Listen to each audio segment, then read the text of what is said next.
can we go to the border?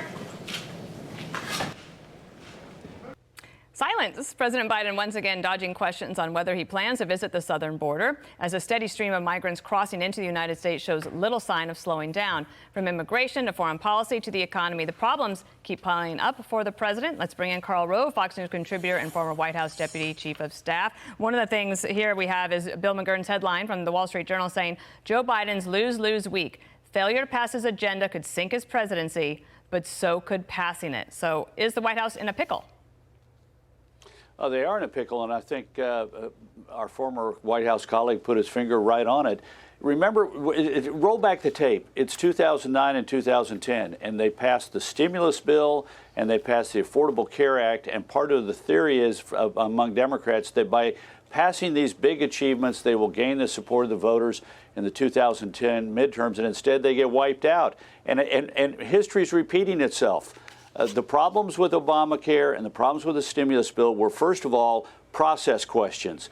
The way that they sold it, they ran the stimulus bill through quickly. They made promises about shovel-ready projects. We then had the Affordable Care Act. We got to pass the bill to know what's in the bill. You can keep your plan. You can keep your doctor. All that turned out to be wrong. So between the sales and the substance, they ran into problems. Same thing is going to happen here. Even if they do get it all done, they're going to saddle the American people a whole bunch of new taxes and a whole bunch of new welfare benefits, and I don't think it's going to bring the promised relief at the polls that they think it will if they get it passed. Karl, we just talking to Tom Cotton about this, just looking back at history and Obamacare. I don't know of anyone 11 years ago who predicted they would lose 63 House seats.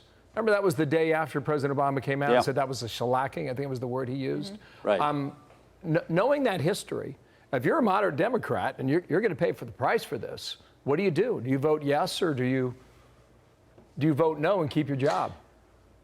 Well, you hope that the bipartisan infrastructure bill passes so you can say I worked hard to get something done that's actually going to build roads, build ports, build airports, and I did it in a bipartisan fashion, and hope that the voters buy it back home. But if you vote for that $3.5 trillion, which is actually $5.5 trillion spending bill, you're going to have a real problem. And it's I'm not even certain it's likely to get passed. I mean, it's, the margin is so slim.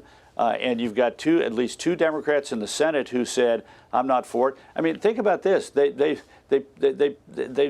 passed it out of committee in the Budget Committee in the House with one Democrat joining the Republicans. Doesn't sound like much, does it? Except one Democrat voting with Republicans is 1/3 of the votes you need to sink it in the House. And there are more Democrats who are not on the Budget Committee who've expressed concerns about the size of the bill. So I'm sorry. Are you saying they're going for it, or it's not going to work?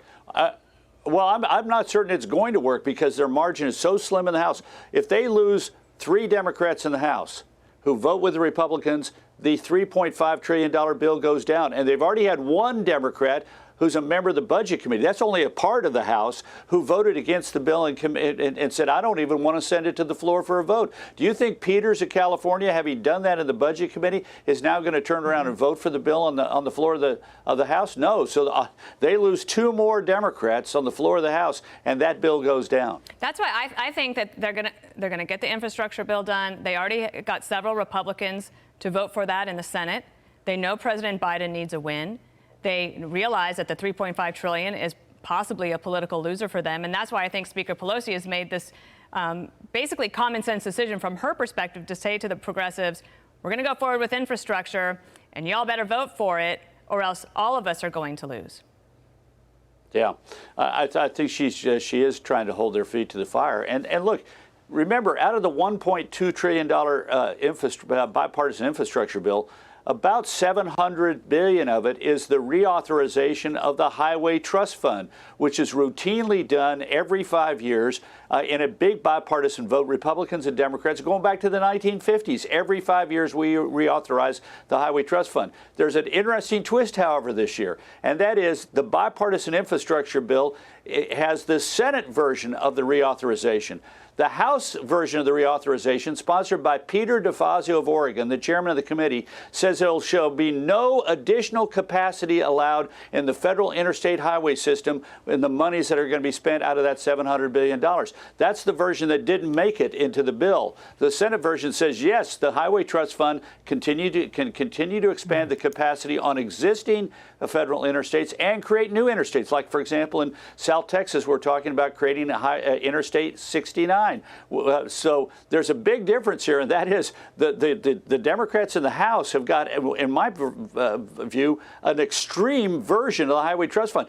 Think about that. No additional capacity on our interstates if the House version passed. Right. So there's an additional twist here that's sort of mitigating, creating some pressures. DeFazio hates the bipartisan infrastructure bill because he wants to put a crimp on building more interstate highways. We're going to put you down as tight as a tick on the vote.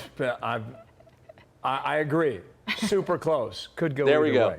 We're both tight as ticks. What does that make us? Ticks?